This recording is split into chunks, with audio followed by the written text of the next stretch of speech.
हरे कृष्णा। तो आज हम गीता जी का श्लोक 2 पढ़ेंगे।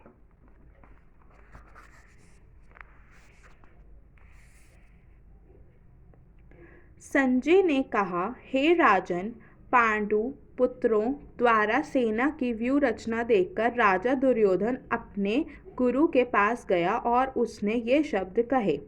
धृतराष्ट्र जन्म से अंधा था।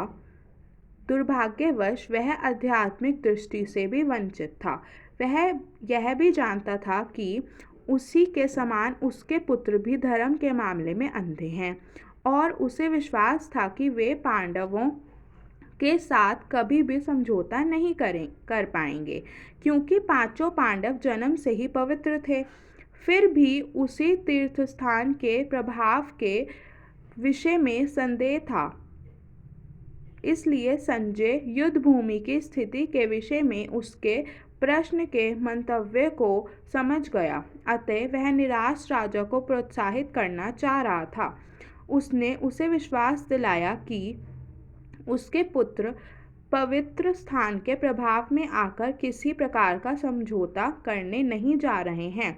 उसने राजा को बताया कि उसका पुत्र दुर्योधन पांडवों की सेना को देखकर तुरंत अपने सेनापति द्रोणाचार्य को वास्तविक स्थिति से अवगत कराने गया।